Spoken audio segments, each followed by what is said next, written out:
Hello and welcome to Weaving the Magic. My name is Kelly.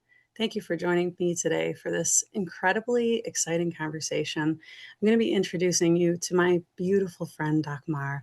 We've been cultivating relationship over the years now in these deep wisdom weaving conversations that span everything from the topics of mundane motherhood to the mystic within each of us. And our relationship has not only survived, but been growing and thriving through the extreme highs and extreme lows of being deeply feeling women, mothers, sensitives, and at this point in time, people who are here to birth and guide the new world into being. So at this moment in time, we wanted to open up this conversation to include and share with more hearts like ours that weave wisdom and wonder and whimsy the way that we do. So, with a full and open heart and so much joy, excitement, and love, I introduce to you my friend Dagmar. And Dagmar, if you would mind just sharing, I don't know, a little bit about yourself. If you had to introduce yourself for the first time to the world right now at this stage of being with all of the mess and all of the magic, how would you introduce yourself? First and foremost, thank you, Kelly, for this chance to share our beautiful weavings and conversations. Describing myself, I am an artist, first and foremost. I love to create in much ways. I like to draw and paint and sculpt and tinker, like whatever my heart feels and whispers. And I am a mom of 3 amazing children. And I am, and like you said, a mystic in this world that's sometimes very hard and rough. I love to read life. And when I met you, we found each other in that part, in like reading life. That's how I call it. And when we weave those 2 beautiful streams together, it's always creating magic. So I love to do this now and share this. Yeah. Yes, yes, yes. And I love that you said that the 2 streams, because we had talked about the maybe like theme or the topic of this conversation being between, in your beautiful words, the ways of living between suffer surviving and what was the thriving? Let me see. I want to get it exact. Inner heart striving. Trust inner thriving. Trust Yes. inner thriving. Yeah. Trust inner thriving. And how interesting that we had to come back to the word to remember the trust, because that's the way that it works.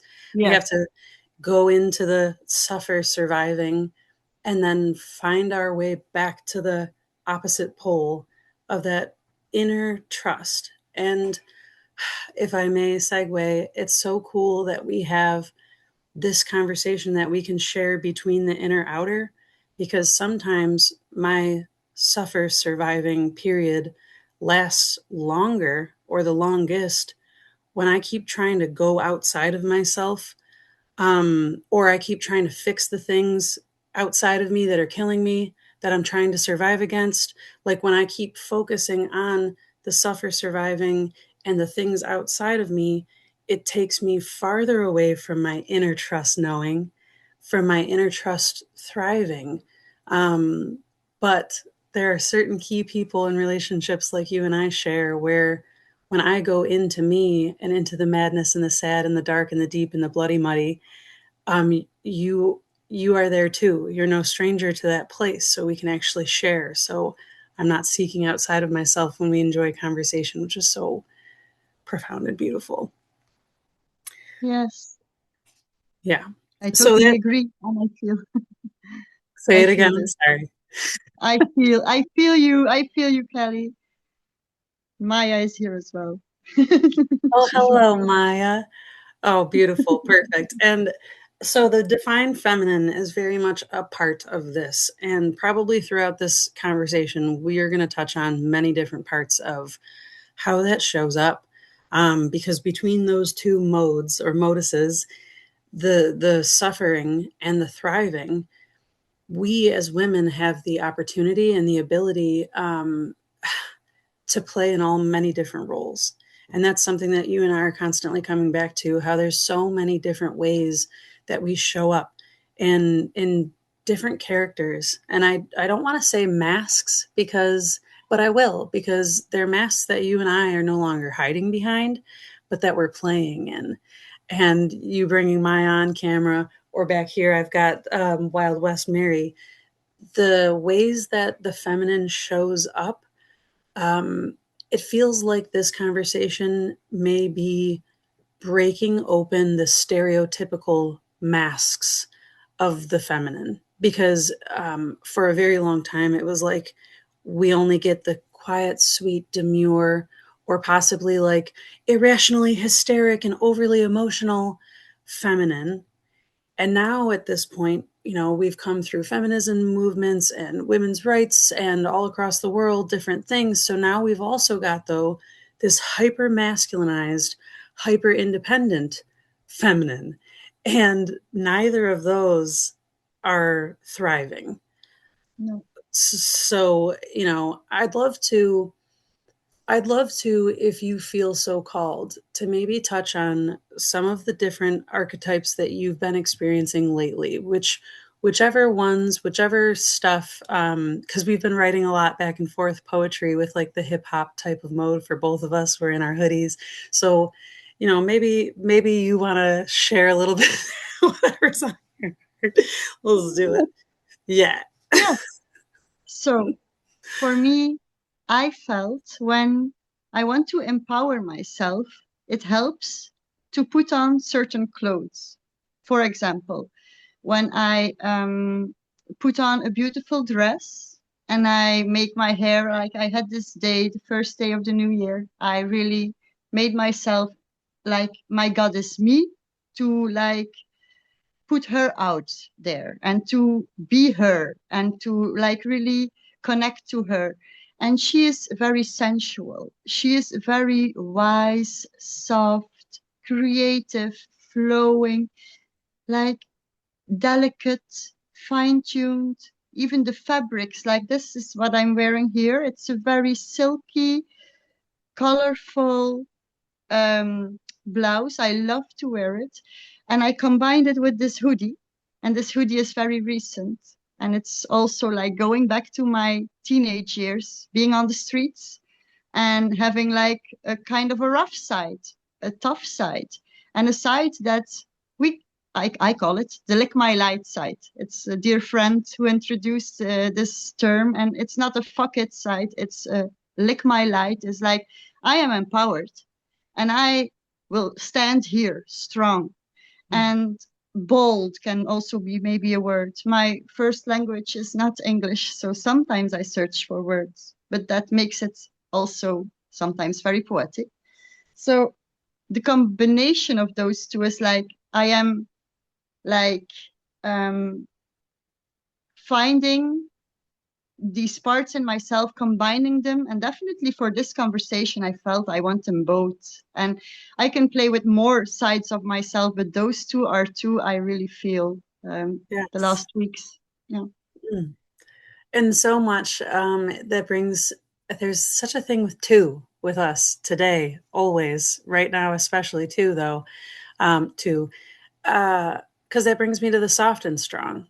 You know, you've got like this Mhm. soft, beautiful floral thing, but then the hood is like this protection and the solid color, you know, and this like solid. And there's so much with that duality, that two, the dual nature, um, where I think sometimes we have to pick. I think sometimes we feel like, excuse me, we have to pick between, and that's made so much rigidity within us as human beings. And I want to say, you know, for anyone who may be watching still and is unsure, this conversation is not just for women and mothers. This is for the feminine principles that exist in general, for what needs to be. And when I say need, I mean what I feel needs to be more readily available, accepted, and seen. And soft and strong go hand in hand. They aren't in opposition, they're not fighting each other. And if and when they do fight each other, we find ourselves lopsided in the world. You know, if we're so soft that we don't have strength, we can't hold anything. And if we're so strong that we don't have any soft, when we do hold things, we crush them or suffocate them. And so, like, I love that adorning your actual physical body. I mean, like, literally, that's like a key of embodiment. I mean, truthfully. And then you take it a million steps further with your tinkering and your art and all of the things with that. And I just, all of it is musing and inspiring. So, Okay. So for me, like the mother archetype is definitely a balance dance of soft and strong. And sometimes it helps me in even situations where I'm not mothering to look at things that are happening in my life as giving birth to it. And when you give birth to it, you have to be so strong and have like this big power coming through you, helping you, and the same time being open and soft to let the birth come true. And I see this in creations, but I see this in difficult situations as well. And I see this definitely also in when the situations with children are not easy, because yes, my children are amazing, but sometimes it's very hard. So I need to be strong, but I also need to be soft for myself first and to them, because it's so important to give them a model, because we never had it. I have never had like this sheet of explanations how I can do it. You hear like a lot of ways how you should do it, but not really how you should do it. And the softness is always what helps me when things are hard. And then you have the heart, and the heart is strong. So it's a bit of a poetic weaving, but this is like what's streaming through me when I hear those words. yes, and I love the poetic and I love the way you see it, because I'm even seeing the heart in that duality where, like, the physical actual organ of the heart is the strong, you know, so it's the masculine principle, it's the support mechanism, it's the part that's like, I'm here no matter what. And then the blood moving through is a flow, and it's in that beautiful spiral toroidal way, but it's that softness that flows through. And when you say softness, I hear grace, especially when you're talking about like having the softness to yourself. And I love that we weave in this way. And then generally it births poetry because it gives more words. And before we started this call, we were talking about Rumi and how sometimes his poetry is like, if you don't already know, if you haven't already known, experienced, felt this soft, strong core in you, the words can sometimes lose you. And so just to take an extra moment on that soft and strong thing, because when I first met you, here's my full disclosure, and I've told you this before, I was intimidated by you. I was intimidated by you, and I thought less of myself because your softness and your ability to flow and create and be this gentle force, which I never saw as weak, by the way. You were the first time that I ever saw soft in a way where I admired it, because I was so hyper masculinized that I did see softness as weakness in general, in some context, I suppose. And meeting you and getting to know you and evolving with you over all of this time has really like solidified how much soft is actually important, and a strong core value of mine. Because again, softness is the ability to create without saying, this is what it has to be, this is how long I have to do it, and I have to follow these rules while I'm doing it. Your Yes, softness and your flow is like, I'm going to, you know what I mean? It's going to be what it's going to be. yes. And sometimes it feels as a gift, and I feel it myself as well. Like I feel this. And sometimes it's very difficult and it feels almost as a curse. And I'm like angry at myself for not being able to be harder in some situations where all the people around me are telling me like, you should be this and that. And I wrote this little poem and I put it in there. It's like, I cannot fake it. And for me, I feel I am I have never met somebody like myself before. I've not ever met somebody like you before, but I guess that it's in the exchange.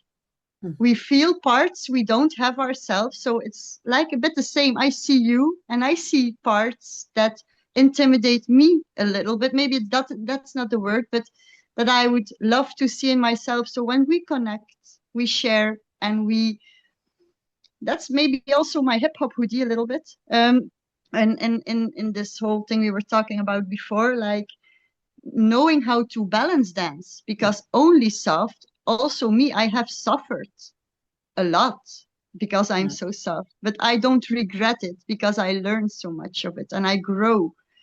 But it hurts more when you're soft, you get more kicks in your face. And yeah, it's a balance dance, and I'm still learning. I'm in between still. I feel like there's this tree going up where it's like my strength and my beauty and all my creative force, and then there's this deep, as just as big as the tree above, the one below, and that are deep dark roots. So I had a lot of pain, and I'm suffering, but I feel that I am growing into awareness of this, and I feel that the tree is both soft and strong, and we are like just by sharing, helping each other, holding each other's hands when it's necessary, when one is too soft or one is too hard for herself or for whatever situation. Yeah. Yes, so many things. And yes, I love that. As you say, the above and the below of the branches and the roots, but it feels like that um, vertical thing goes flipped like this, and it goes Oh, into Kelly, you and into me. I had a vision today of this tree and I put it down and it became a bridge, you know. And I have literally, I thought I will draw this, but I do not have the time now. I love So this. listen, that's amazing I love too, because this. oh my gosh, I love you. All right, so literally, this was the vision that I had, and I'm going to take a moment to explain this because it's such a perfect bridge, like you just said, with the soft and the strong. Because as you say, there's so much suffering that comes with being soft. And also, however, I'm coming from the other side of it where I've been hard most of my life, and there's so much suffering in that too, to the point where recently I did this meditation, and I will try to remember to link it in here in the description box because honestly, I think that everyone could benefit from this. But essentially, the meditation took me to the place where I met the inner protector version of myself, my amygdala, fear brain, guardian, fierce warrior protector. And literally, I saw it as this army battalion of shields that was like an impenetrable dome, like hunched in, crunched in, covering me up. I couldn't grow. My roots couldn't go down or up or anything because I was being blockaded by this very strong force that was trying to protect my inner soft, right? But through the meditation, it went from this like insanely defensive position to then like tin soldiers, to then like wooden soldiers, to then the wooden soldiers turned into trees that like bridged that grew their roots across the river, and I'll get back to this in a second, grew the roots across the river into this bridge. And it was like bridging the bridge between my soft and my hard, so that I could see that like it's an inner mechanism within each of us that recognizes how both of them are valid and how we're the only ones that are capable of bridging that. And the only way that happens, though, is by not being afraid to see those pieces, call them out, identify them, and start having conversations with them and with others, and maybe give yourself a chance to not think you're crazy, right? Yes, yes, and being afraid and be brave. Because I feel this a lot of times. I am afraid and I cannot not be afraid. So then I feel the brave me. I take my hip hop hoodie again, and then it symbolizes just like I see myself like living for myself when I am brave. And it's really, really beautiful to experience it. In the moment it can be hard, but afterwards I feel like, wow. And when you talk about this army of shields, Mm-hmm. with me, it was my protective thing. How I see it is like giving myself a hug. So that's it. No army, nuts. So that's not a big protection in the way that it's just myself. And now the last weeks, because I made this like a vow to myself, I need to keep sharing because I always hide myself when it gets difficult, and I just crawl under my blanket and I'm gone. And Mm-hmm. now I was like, I need to be sharing. And now my protective force is like this circle around me of amazing women and men who are holding candles or lanterns. They're holding lights. And they're like protecting me like my gang, like my my homies. I don't know to use the hip hop language now, but yeah, that's now my and it feels very soft, but it feels very strong. I feel really Yes, supported. Yeah.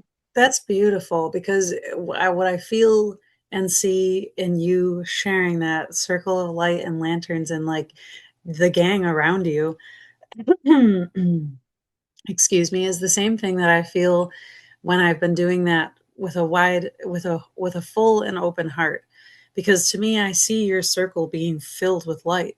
You're not in the center of it alone. You're in the center of it because you're the center of your world, and the whole circle around you is filled with light. And that means like you're safe enough, strong enough to radiate. Like it's amazing. I And feel, it's very see, new. Yeah, it's very new. This is all so new. So it's really since the start of this year, a lot of changes. And I know the astrological thing has to do something with it because my circle, I talk with them all and they share so much sync, even though they don't know each other. And a big part of it is the astrological um, things that are happening. yes, And I feel there's a lot of new happening and a lot of new that wants to be birthed. Like we are some kind of doulas. I loved to be a doula. I never like studied for it, but the whole giving birth thing and also the symbolizing way of giving birth in not only a real baby, but whatever needs to arrive in this world and be welcomed and be hmm, supported in welcoming this. I feel like this is a time where it helps me also to connect to people because they're all a bit my doula, even though I'm also my own doula, but I accept the help of the circle into giving birth. absolutely, And absolutely. It reminds me when of things the are born, also things die. Sorry, and that's the last thing. When no, things go are ahead. born, also things die. And a lot of I died like at least 3 times this week in how I feel. Old parts are like dying, and it feels deep and heavy, and it's so beautiful in the same time. Yes, and it's a. I feel like it's really important to linger on both of those things, on the deep and the heavy and the dying, because I think that sometimes I especially am guilty of trying to rush through to get to the beautiful end. And so many times I've been confronted by my own soul and guides this week that's like stop trying to put the positive spin on things. Stop trying to put the positive spin on things and rush through to the other side. And then I know I sent it to you, those cards. I had pulled the sun from one deck and I pulled the Eight of Swords from another deck, and they each had a monarch butterfly. But on the Eight of Swords, it was still in the cocoon. And on the Sun, it was out in full bloom, wings open, ready to go. But we can't force that. If the cocoon gets ripped open before it's ready, nothing else can happen from there. We can't force it. There's a Trevor Hall song that says you can't rush your healing, and it's so slow, Yes. the song, Yes. Yes. because that's the point. So I'll slow down here because soft and slow is the best way to go, so that I don't harden, because I feel like if I feel forced or pressured to do before I'm ready, or if I don't know that the people I'm sharing with have the capacity to hold my goo and my messy and my like complete lack of clarity sometimes, or my like super lack of faith or trust, and my absolute like, um, I don't know that I want to be here anymore right now in this moment, because the suffering is so deep and so wide and so hard, and that sucks, and that sucks. Yeah. And just because we're mystics, just because we're moms, just because we can see, just because we do fill the cracks with gold and know that the sun will come out tomorrow, doesn't mean it's shining on us right this moment in our time of suffering. And to your end of the conversation, like when we cramp up and hide, and again, that's my, warriors burying me in, um, two things happen. It crushes my soul, it crushes that little flame. And then my lick my light is gone. I can't find the lick my light because the thing is so small. And also, it makes it easier for me to be manipulated, molded, poked, prodded, compliant to the forces outside of me. And I'm sick and tired of being manipulated. The new world we're talking about birthing is sovereign, right? It's like I get to choose. And sometimes that means I get to choose to just sit here in this shit. And even though I don't want to, I know I kind of have to, because I can't force this baby to come out any And faster. sharing the shit. No shit.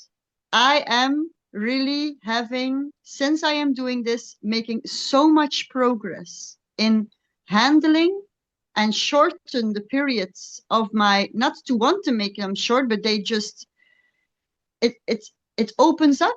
It's literally, I bring it to the light, I speak it out, I don't keep it for myself, I share it, of course, with people who I trust, who I feel Mhm. safe with to share my shit. Because when I say shit, it's not just, oh, so many curse words here, but a Okay. lot of muddy and bloody, and I would not feel safe with everyone. But like you say, the ones with the capacity and the ones you trust, you feel safe with, it helps immensely. And that's, we don't have a tribe.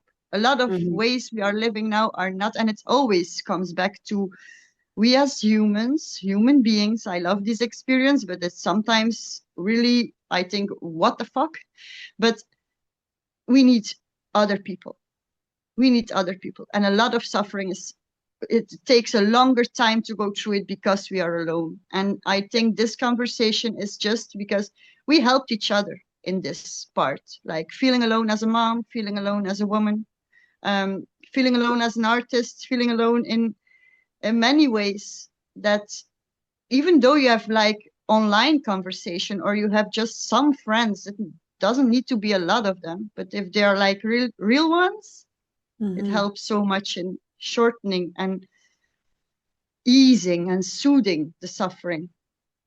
And And that keyword, the real, um, real ones.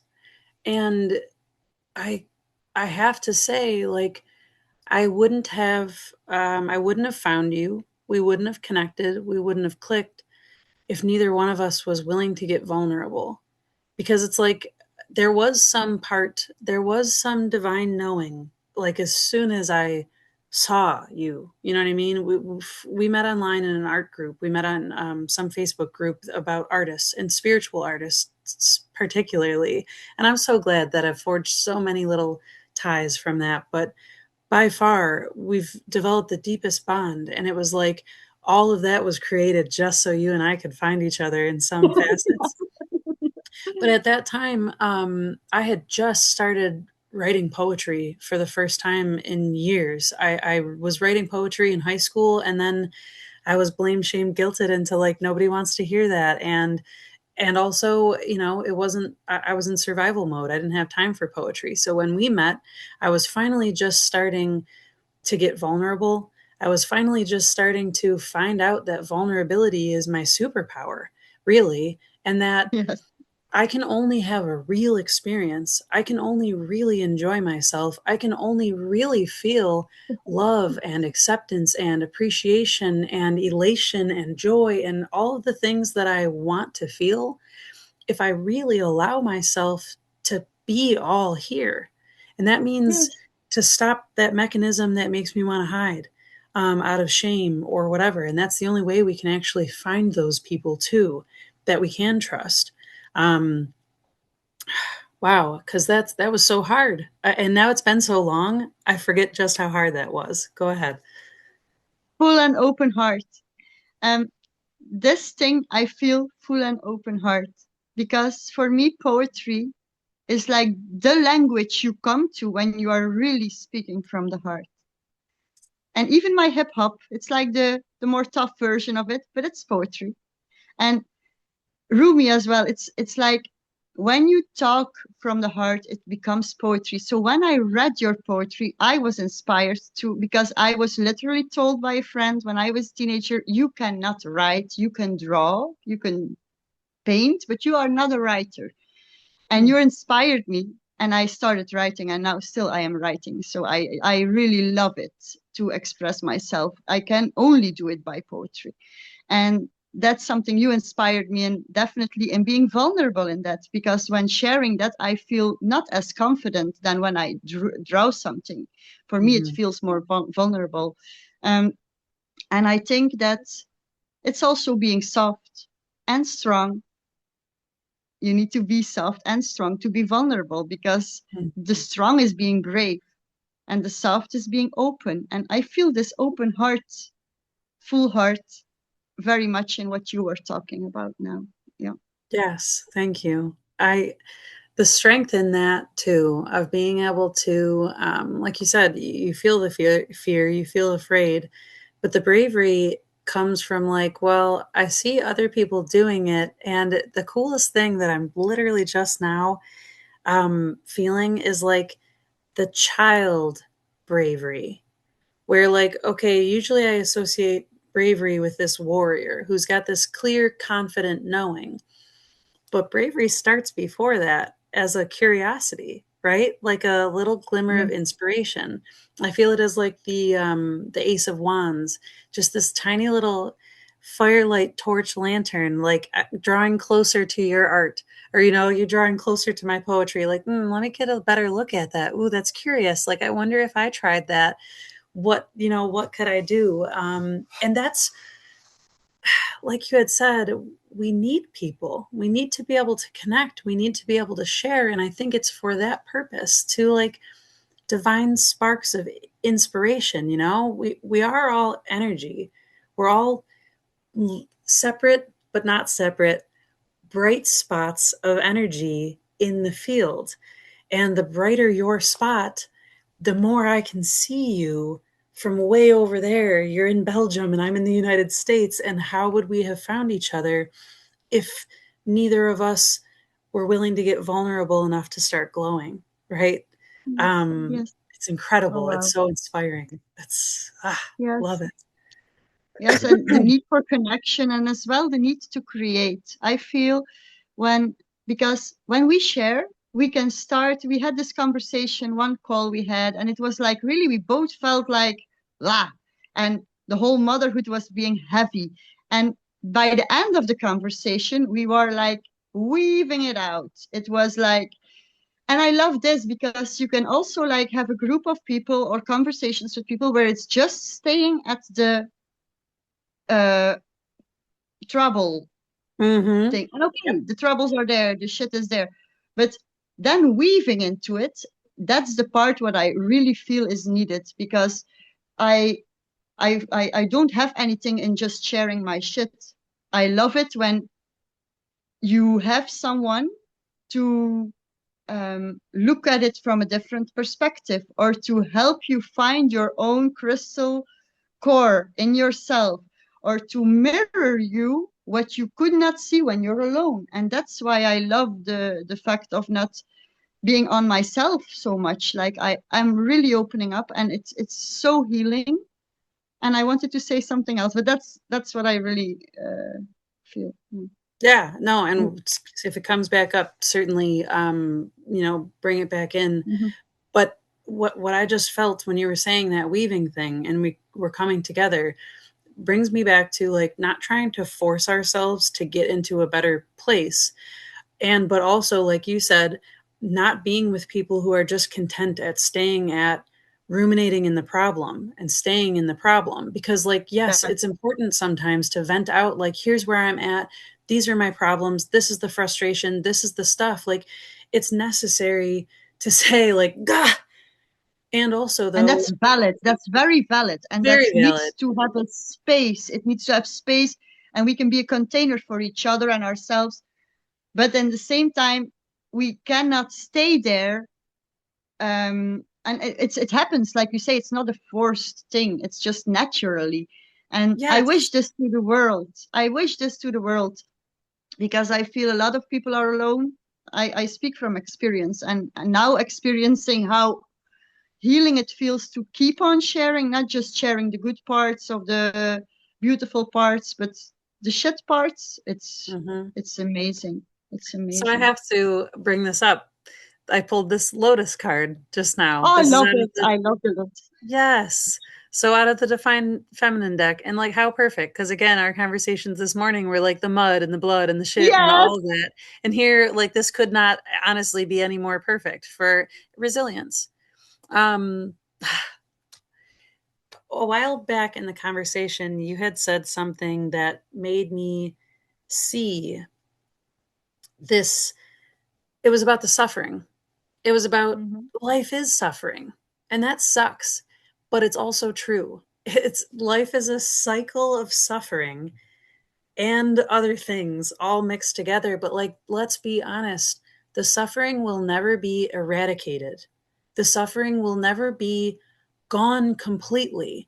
But, like you said, there are the ways that we grow and the ways that we connect to others that make it so that when we hit those points of suffering, we don't have to stay there forever, and we're not left on our own devices, and we don't have to figure it out from scratch every time or make it personal about us. We can just come to the point where we say, like, I'm suffering. Here's all the ways in which I'm suffering. And then that open hearted, with a full and open heart acceptance of, like, this is what it is right now, and the ability to be vulnerable and allow the golden thread to come enter the conversation, It not to comes. go It scrambling it's to reach it, no, just to no. allow it. It always comes. And even like when you get lost and it takes a while and you're really deep into it, even then you're like in this desert, like really having no clue where to go. But then you will even have a bigger revelation when it comes to golden thread. When you start, Yes. it's always there, and people helping you, mirroring, um, clearing things out for you, which you are not seeing yourself. It's resistance is also a big word. I feel like I have like this feeling. I am in a boat right now, and not all my persons in my boat are like rowing in the same direction. Hmm. And I could like force myself to push it in one or the other, but I feel they're not on board. Like they have a conflict. So I feel now it's point to anchor down and put this point of stillness and first feel, tune into it, like have a conversation with those parts in myself, like why are you not agreeing, why do you want this, and then feel when it's okay and we're like all heading in the same direction, then I can start rowing again or floating again on the water. So I feel Yes. in resistance, sometimes we want to push ourselves with our minds or even with our softness in Mhm. in a way that not all parts of us are like, or some parts of us have resistance in us. And we can also have resistance towards being vulnerable, resistance uh, towards connecting to other people or sharing. Or I felt this with myself, that when I deal with that resistance, it helps me way more than pushing myself. That's Mm. not working. So it's always like the hard, the soft, the whole thing keeps on repeating. Yes, But well, it's beautiful though, because I want to take this moment to give an example of something that, speaking with Willow, my daughter, the other day, concreted about exactly this. She was saying, she was scared, but she wanted to be brave, but she was scared. And to your point, we can't force ourselves against the resistance. If we do, we are literally being oppressors. We are being tyrannical. You know what I mean? We are doing exactly what I don't want to keep seeing in the world. And so if I'm yeah, doing it as an internal mechanism, it's going to keep happening in the world outside of me. So I have to stop, like you said, forcing myself.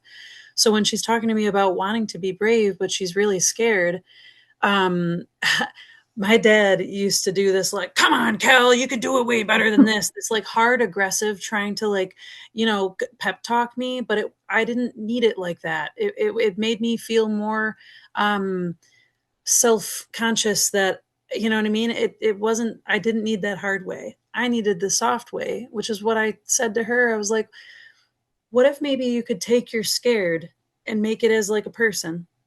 And you could take your, like, you've been brave before, try to conjure that as a person, and have the brave hold the hand of the scared one and say, it's okay to be scared, there's nothing wrong with scared. Do you know how smart scared is? Scared is really intelligent, actually. Like, scared helps us make good decisions, but scared is the most scared when scared is all alone, and then scared gets stuck when scared is all alone. But look, I'm brave, and I'm here to hold your hand, scared. So you don't have to be by yourself. We can do this together. I And to love me, it. that's not forcing, that's collaborating. That's Yes, that's giving. supporting. Yes. And I had to say my children are afraid of the dark. And I'm like not afraid of the dark. So I'm like, in their eyes, I'm really tough because, wow, mom, you can walk in the dark and you're not afraid. And I'm like, no, it's just like the same. Like, I put on the light, I put it back out. It's the same room. Look, nothing changes. And what does make you afraid? And I ask them, and they say, like, we see shapes of things. And then I play this game with them, and they now love it. This first, it was like their fear, and now it's a game and it's fun. So I put them in the living room with the lights out, and I go back to their sleeping room, and they have to do it alone, but I stand with them, but they have to do the thing alone, and they have to point at something that makes them scared, and I walk with them together to the object till we reach it. And I say, I'm with you. I will not help you, but I'm here. Touch it. You will see what it is. And then they touch it. Oh, it's the globe. It's just the Earth globe. Okay. And oh, it's just a coat. And Mhm. they love it because each time they're like, and then, oh, it's okay. So now they're even asking me, do you want to play the dark game again? Because they are um, like you did beautiful as well. I did it in like a playful way, but to whenever there is resistance or fear, to not push it and to say you have to just go through the dark hallway alone. And no, and a lot of us were raised in a way where, and this is a mother conversation, a big part of it. So Mhm. I feel like these kind of small tips we are sharing now, that's pure gold. I know Sure, this. pure Um, gold. Because that feels to me like the segue into the shadow work thing, because yeah, here's it what does. I thought, which ended up being wrong. I thought that I had to force myself to sit down and, like, purge and confront and, like, tear apart and break down and, like, change all these bad parts of myself, all this darkness that was, like, hurting me, keeping me, blah blah blah, whatever. I thought that that's what shadow work was meant to be.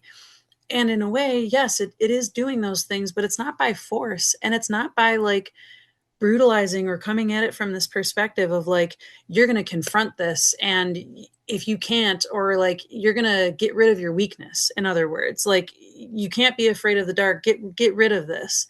And it's not about that. It's about like the gently coming to the conclusion of like, oh, look what happens when you have awareness and clarity. The thing that was scary, the thing that was dark or bad, isn't actually bad or dark at all. It was totally misunderstood. It was not appropriate for the place and time. It was a boundary that I hadn't yet learned. It was an outdated way of being, whatever it was. But the point is, it's like to force ourselves to confront it without having any soft support is just going to create more fear, terror, shame, bad, blame, guilt, all of The the. whole, yes, the whole judgment thing, because when you started talking, I felt it like there's so much judgment in when you have to do or want to do or going to do shadow work. It's like also judging parts as not good and good, and Mhm. behaviors as good and not good. So I feel when you're stuck in that, or you are approaching it in that way, and we really need to fine tune our language, because I notice it with myself, noticing that I do that also. So when I do it, I try to be aware and like, okay, I try to use like the words light and dark, not to avoid the words bad and good, but just for my own feeling, to not blame, shame myself, because it's always a tunnel where you're like pointing fingers at yourself, or you Mhm. feel, and it's never helping. Never once it helped me. You can walk through that tunnel and there is the awareness. So the more we are aware of when we want to like look at something, not by force, but just like a mirror, we want to look in it, or we want to see something with a curiosity, but not with a judgment on it. Like you said, very beautiful. Like this dark was just misunderstood. It Mhm. didn't know, or it was just. It's always like that, really. It's Yeah, always like that. Always. it's easy for me to jump to judgment though, from, and oh, let me, you just said let's be discerning with our words. So let me try again with the words, Yeah. okay? I'm noticing that I quickly jump to judgment of myself or my circumstances or whatever when I call it ping pong, okay? When I was happy and in a good place and feeling centered, and then all of a Hmm. sudden something happens, or I wake up the next day and I'm ponged over here. And then it's like I finally struggle and or ease my way back to, and then pong. And then so to me there's this judgment that comes with the like, why can't I, judging myself. Why can't I control this? Why can't I make it so that it's more like this and less like this? And I have to remember that life is a river, and sometimes there's rapids, and sometimes it is crazy ping pong. And I'm not always going to get to decide when I'm going to be plunged into the mud or the dirt or the whatever. I And if I feel a lot go in this. tripping through the mud, scrambling to try to grab the lotus out of there, the lotus is going to be covered in fucking mud by the time I get it Yeah, out. You know what I mean? And so am I. So like, there's no point to just rushing yeah, down it. yeah, yeah. And I feel also this whole astrological thing is playing a part in like how fast things are repeating. And I also have the feeling, experience just these 2 weeks, every time I like die in some way, there comes a new birth. So it's the more easier I go through the process, because I'm sharing so much and it takes a shorter time, the more rapid it keeps on um, repeating on, or how can I say, following up on each other. And to yesterday, I was so high and open and connected and really musing and everything. And this morning, I woke up with heart beating, race, deep, dark shit. And ah, I am grateful. I am grateful because I know my tree is very high.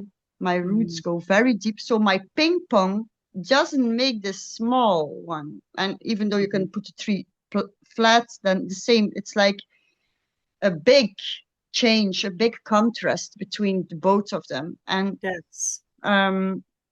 I judge myself for it in some way. Yeah, I felt it like other people would think they are crazy from going very good to very bad, the judgment Mhm. again.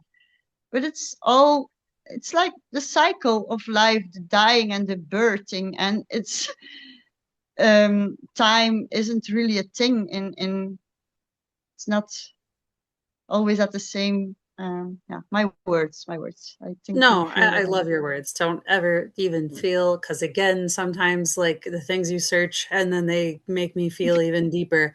I want to say about the ripples.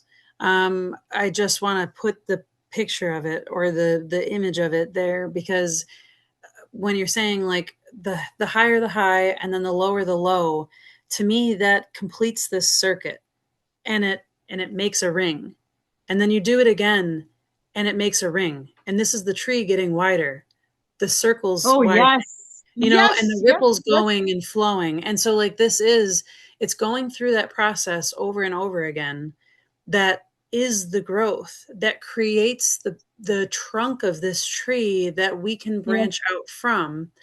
And so here's something that I want to come back to: the river and the ping pong and this tree, because none of that, except for the ping pong and the judgment, happens quickly. The river is Mm-hmm. slow, the tree grows slowly. And the more quickly that we try to get through things, the more quickly that I try to figure out what the problem is, why I'm feeling bad, how to solve it, how to get out of this feeling, the faster I try to force myself out of the negative, out of the darkness, out of the whatever, and into the thing. I'm creating that rapid action ping pong that makes me feel disoriented and like I'm totally off center. But the Yeah. slower I go, the stronger I get, because I'm not creating all this resistance in that completing the circuit. Because when I'm Yeah. resisting completing the circuit is where all the tension and the warbling comes from. But if I can just Yeah. come back to like slowly recognize I see the judgment, come back to slow. The judgment happened quickly. My recognition usually happens a little more slowly, and that's okay. Um, and this had come out, the crone. And it's kind of Oh, cool. I don't know, like this looks like the circles that are made of mountains. Um, yes. it Yes. looks like layers in the rock. I love that. Yeah. That crone wisdom of like being able to sit through all of those things and being able to sit with it too, like not trying to get up and move it right away or action something from it, but it's like becoming the mountain, I because love it. your base depth is so wide and deep and big and full. But then it's like, oh gosh, okay, so I'm feeling like that depth doesn't have to be these underground roots, and it can, and it sometimes is, but sometimes it's just the base of this mountain that makes us be able to be so wide and to reach such high heights too. um, Yes. that's a new one. That's a new thing coming online. I'll have to weave more symbolism. Oh, but look at that. Right in her womb space, right in her hands. The rings, the circles, the everything, the eye. Wow. Yes. And Yeah, when you dude. look at the tree, when you cut open the tree, you also have these rings, but they're not having the same space in between of them. Some are Yeah. closer to each other, others are like having a bigger space in between of them.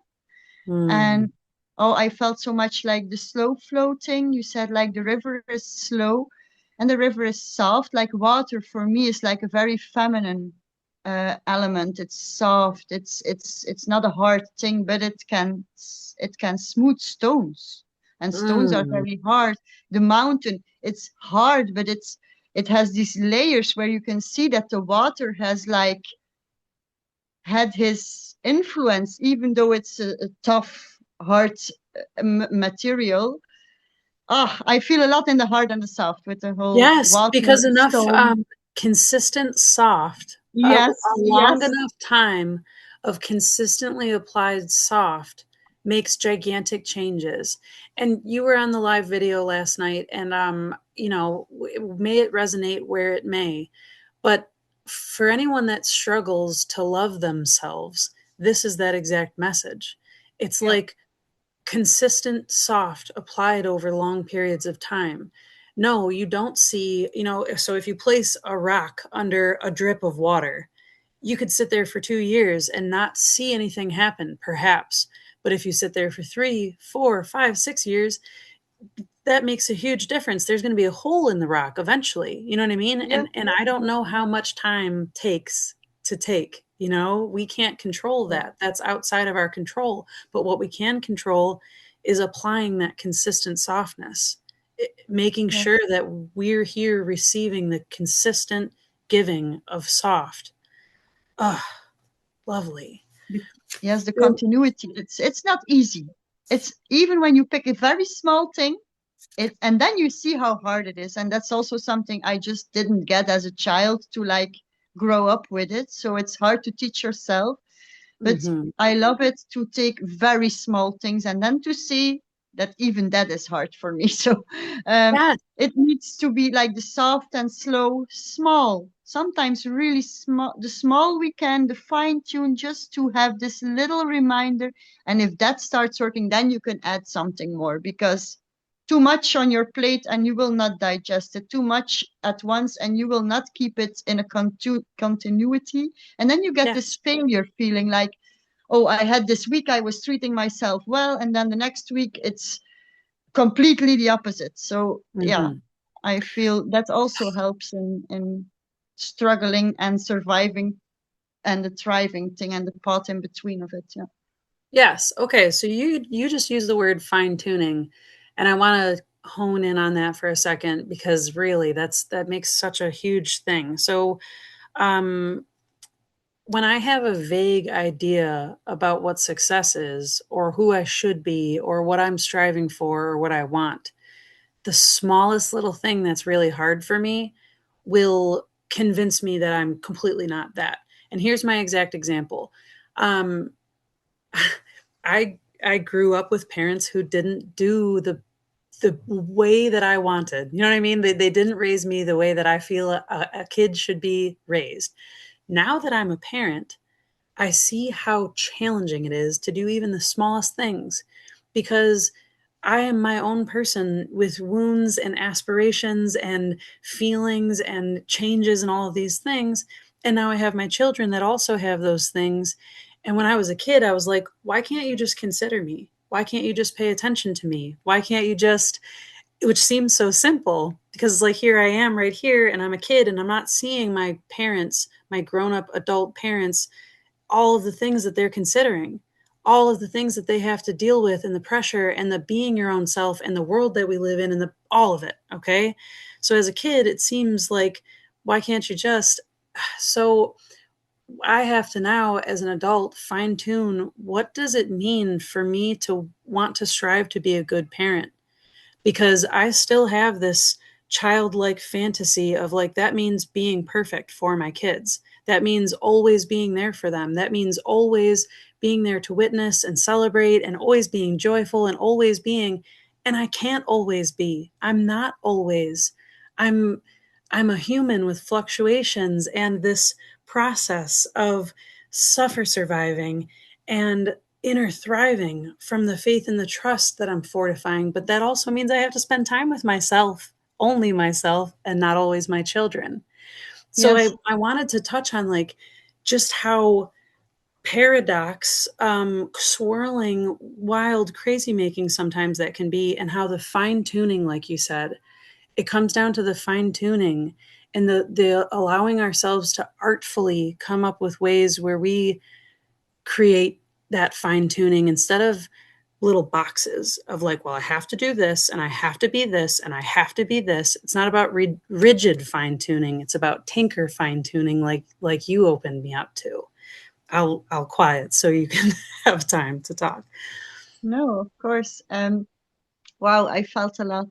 So when I first became a mother, I was very like perfectionist in wanting to do everything right, like using no sugar, not this.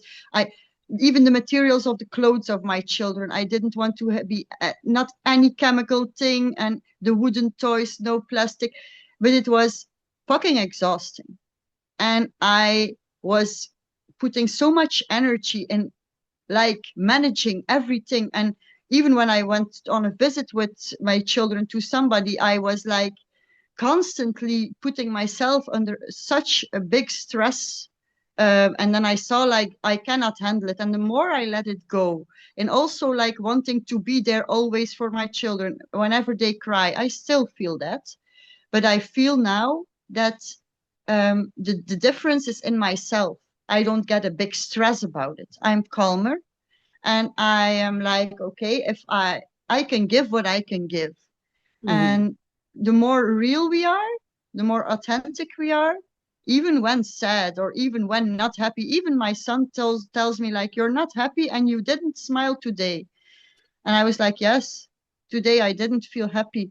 And I feel sad now. And then he was like bringing me the plastic food, like the toy food, to like come and bring me something. And then I played with him a little bit, but I wasn't like really enthusiastic. So sometimes it's just like with everything, you have to feel what you can give Mm-hmm. when what your cup allows. If your cup is very low for yourself, you cannot pour into theirs in the same way.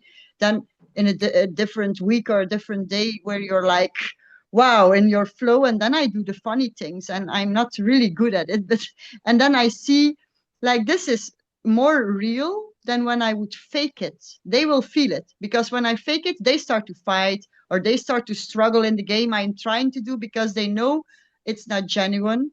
Mm-hmm. And also, yeah, I feel we do a lot on ourselves, and we really need to hug ourselves in that and really like do this, because we are alone as a mother, not in a tribe. We are constantly doing all of the chores and all of the guidance and like the development you want to help, and you do it all on yourself. So we really need to be soft. And the more we are soft, the more we allow ourselves to have a moment to sit by ourselves and not like let them do their thing for a moment and then reload a little bit. That's better than constantly putting yourself on the, yeah, under stress. I don't have the word for it, which is not working in the long in any way. No, No, but I'm learning. I'm absolutely right. learning. So, Because and what I there's hear you so. saying is a little bit of like, if you shelter your children from what's real, that humans have fluctuating feelings, that we sometimes have short or long durations of feeling other than happy, that we're not always satisfied, we're not always excited, we're not always in that mode. If we pretend that to our children, we're doing them a huge disservice. We're lying to them, and we're giving them an example which is going to be impossible for them to meet. Like, we're showing them that this is what you should be, and we're setting them up for failure. And also, we're not giving them the example that we could, should, ought to, that I wish that I would have received from my parents, of like, this is how you just be when you feel like shit. This is how you just be with yourself when you don't want to move out of here yet, or you can't move out of here, or this is just the way you're at. It's the same thing like when you're sick, when you're physically ill.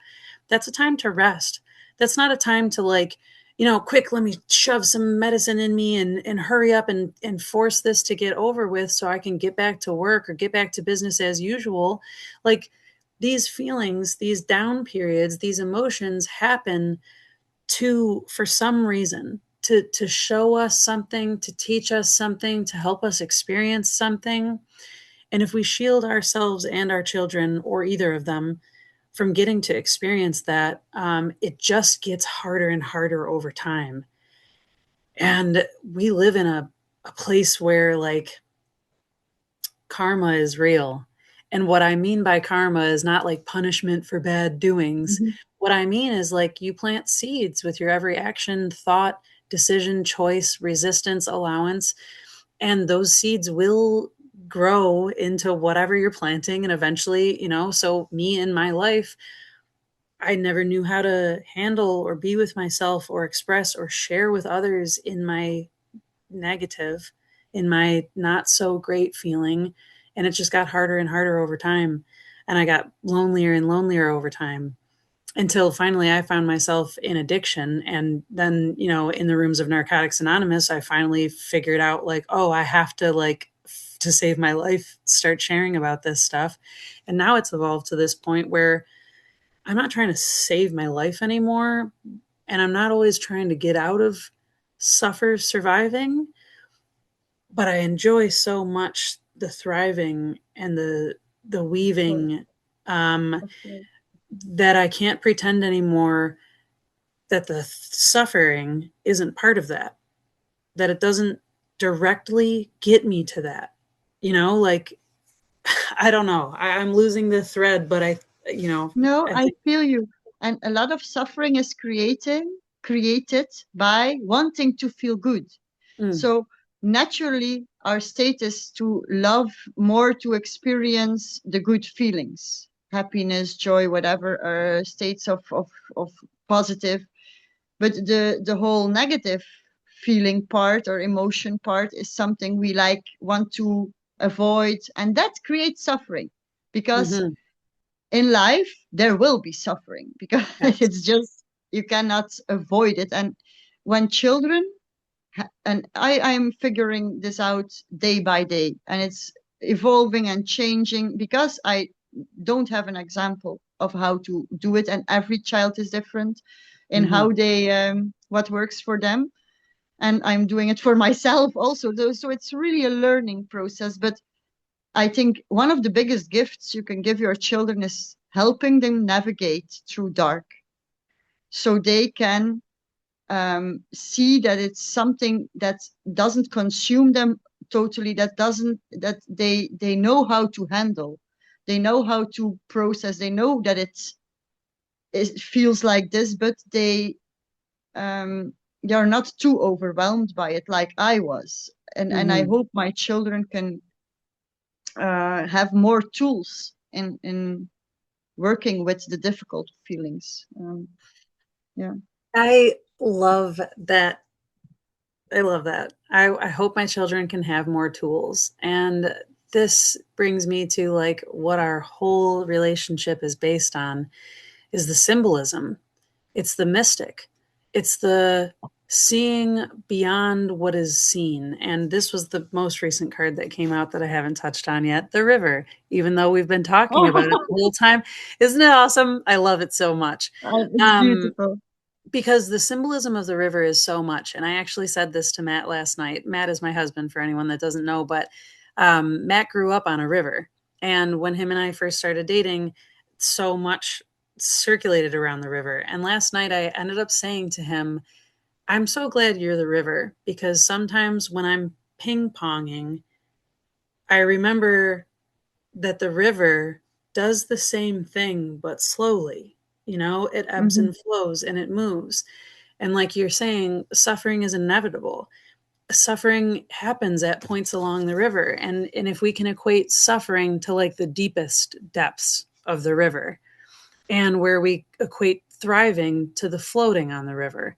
You know, thriving is floating. Thriving is row, row, row your boat gently down the stream. Life is but a dream.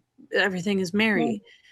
And the depth of the river, though, isn't bad, because sometimes the depth of the river is like, I'm walking along the river for a purpose, because there's something that I'm really passionate about over there that I don't want to just float to. Um, there's just so many different analogies that go based on the symbolism of things. And I think to kind of center all of this on, so the name of my channel is Weaving the Magic. And so many of our sharings and conversations and things have been based around the symbols that come out in the poetry, the symbols that come out.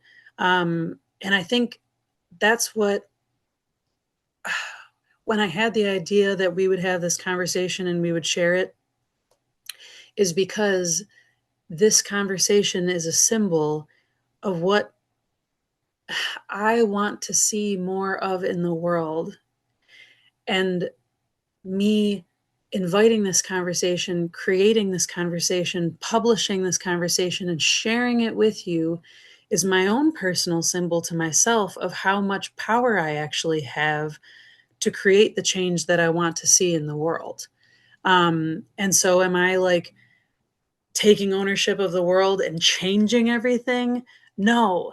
But again, this is the symbol, I think, that it's important that we show kids and ourselves and other women and everyone that the symbol behind what you're doing matters. And you can also use the word intention. It's the depth of the river that matters, not what the course of it looks like. It's not a tourist attraction.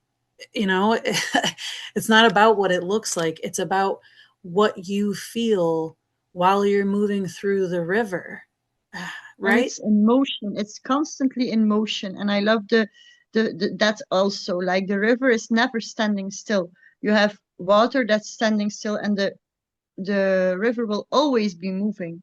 Mm. Life is always changing. It's always emotion, even like our I love that also. And when you like pull the cards you pulled and put them all together, I feel many layers, and they Mm-hmm. all connect into Yes. this conversation and into, I guess, not only our personal conversations, but many conversations or situations, experiences that are lived through the planet or on the planet, and even on a bigger scale.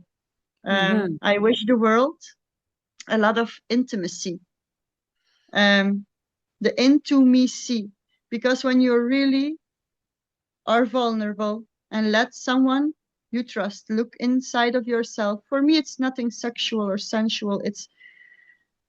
It's about trust, vulnerability, openness, open-heartedness, and sharing that with each other. The deeper we do this, the deeper we can heal, the deeper we can share, the deeper we can care, the deeper we connect.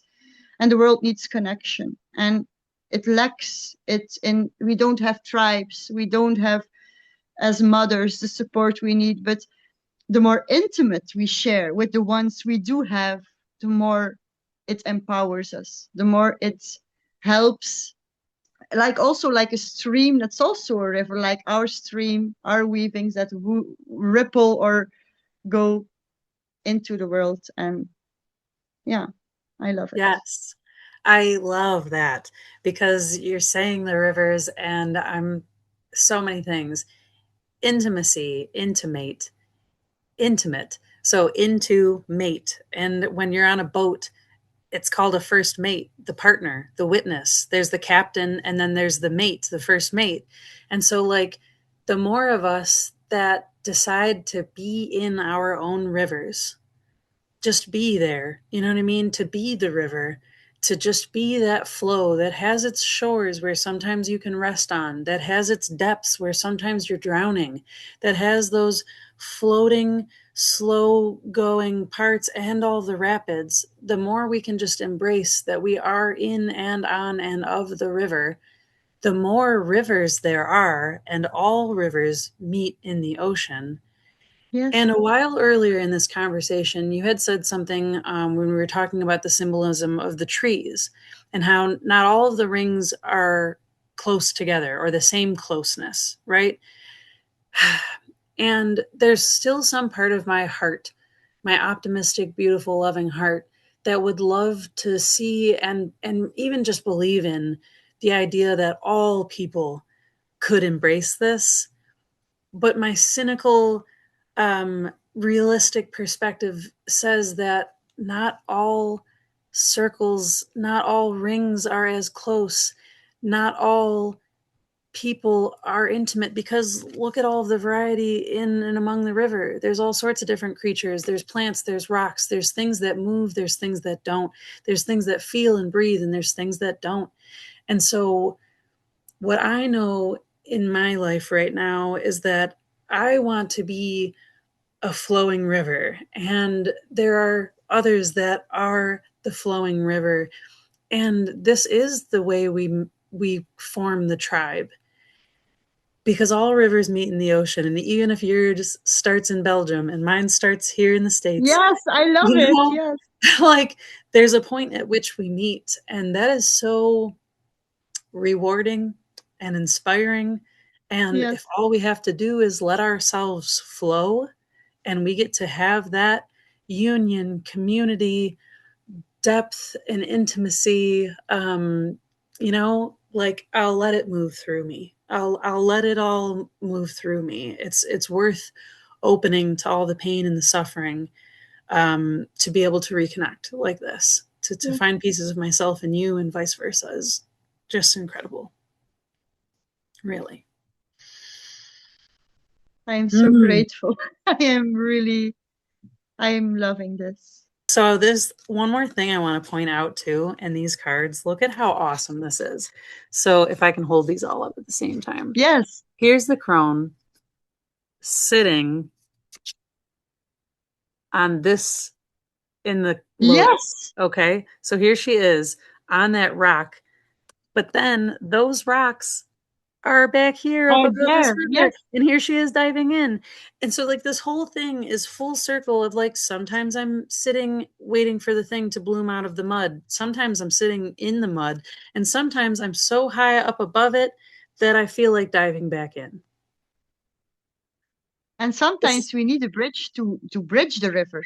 And I feel so much like we cannot bridge the ocean in a real physical way.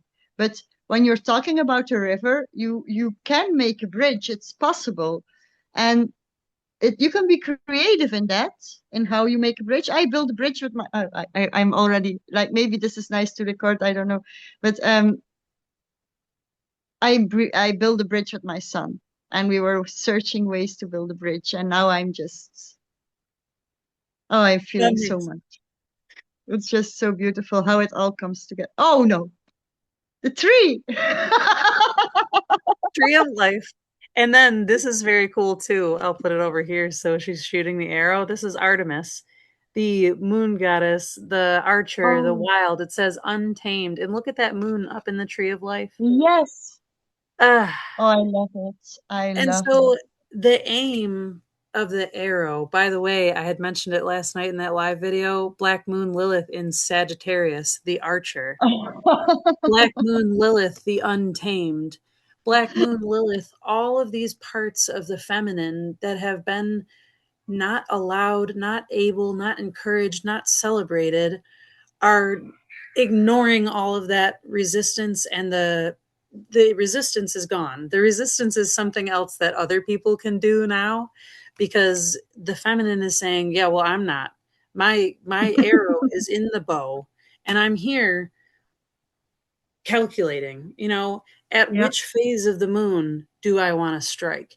At what percentage of illumination? You know what I mean? Like, I'm not Yes. afraid of the dark. I'm not afraid of the dark. I'm out there in the nighttime hunting Yeah. because I have been so largely unsatisfied for a good portion of my life, only just because all of me hasn't been here. And then here's the tree of life with that full moon in it, where it's like, and look at her holding and rooting and being all of this. Amazing. It's it's I don't have words now. I am just seeing all these beautiful signs come together and weaving a story even without we talking, just looking at those images, and you can see, feel I we love are it. supported, we are held, we are like, I have my circle of light, but there's a bigger circle of light. And I feel that what we are doing now, I am proud of you, I am proud of me, I'm proud of us, I'm proud of all moms, all sisters, all women, all Yeah. people who are stepping into their, yeah, their, what's the word? Their So open many. and full-heartedness, Yes. something like that. Yeah, Yes. Absolutely. The open and full heart. This is amazing. And I'm so glad I grabbed this deck today because we can weave a million conversations. And it very much is that everything that we talked about, The cards came through to like reflect and support, not even to like guide us or steer us away, which is just, you know, more Ooh, evidence than I needed, saying, like, you already know. And this is that inner trust thriving that we talked about, yes, the yes, opposite yes, pole. You know, we already know. We already know how to navigate the river. Like you've mentioned in motherhood, no one gives us a book, and how could they? All of our children, all of us are so different. All of our rivers so different. So there is no way, but we've gotten so used to this old world, which is now on the way out, that has told us you need an expert to guide you. You need yes, a leader. You need some, person that's saying, and we don't. We don't need that. And for as much as I'm glad that we're putting this conversation into the world, it's like anyone who's going to tap into this is going to get it anyways. But this is our place, this is our way to go in. I started losing it. No, it's funny because I get what you're saying. We are feeling this so strongly. I don't know if anybody can tune into this the same way we do, but I Right. know they will get glimpses and Yes. there will be sparks and there will be parts of their weavings that weave into this in some way, even if it's just like the recognition of this is the way I do it with my friends, and I'm so grateful to see somebody else is doing it as well, or Yes. something like that. Whatever it is. And I'm so glad I Whatever it don't is. have to control the ripples, that I know that the only thing I have to do is hear. Because for a long time, I felt like it was my job, especially being a mother, especially being a woman, where it's like, it's your job to make everyone comfortable and everything pleasant and everything beautiful. And that's so hard when you have all of your own shit and your own mud. And now I realize I don't have to do for anyone else at all. Like, I will always show up and provide for my children and be for my children. They are an extension of me. So we don't even need to talk about that. But I have to, I get to, I want to, I enjoy, and I derive the most satisfaction out of my own life when I focus my love and my intention here and nurture and support here, because this is where my ripples come from. Mm, Yes. mm. Yes, it's the same when you want to create something. If you want to create it for somebody, in my case, it's when you get like you have to do this, and it's like something you have to follow or do, not out of here, but it's like we call it something. It's a job or Yeah, like something like a that. commissioned job. Yeah. Yes, that for me that feels totally blocking and is totally different experience than when it comes from the heart and is just born, not even thinking about Mm. what others will think or what it will, just doing it and being it and feeling it. Yeah, Untamed. Yeah, untamed. untamed. Yeah, Ugh, I love this. I love this conversation so much. I love the very feeling of like centered I have right now. I have a very me as well. centered feeling core. Mm. So at this point, we have no more words, no more words to share. And the last thing we can leave you all with and leave ourselves with is that powerful symbol of silence. That symbol of silence where sometimes there isn't anything to be said or expressed, because that would mean participating in the outer, when sometimes what needs to be honored is everything in here. And there doesn't need to be words for that, because you don't need to explain to yourself what you're experiencing. You can just be and experience it, Mm, for yes. the better or the worse, in the Oh, suffering and the thriving. And right now, this note of thriving is like a beautiful place to leave off at. So Dagmar, thank you so much for soulfully meeting me here, sharing and expressing your wisdom, your creativity, your love, your passion, yourself, for sharing that with me and with everyone that has the opportunity to view this conversation. So, and thank you to everyone showing up, witnessing, watching this, that took the time to feel this in your heart, to let those golden threads come weaving into you so that you could join this conversation in whatever place and time you join us from. So thank you so much again. I look forward to seeing you in the next video. And Dagmar, I look forward to doing this conversation again. So, Thank mwah. you for the invitation. Bye Yes. bye. I love you.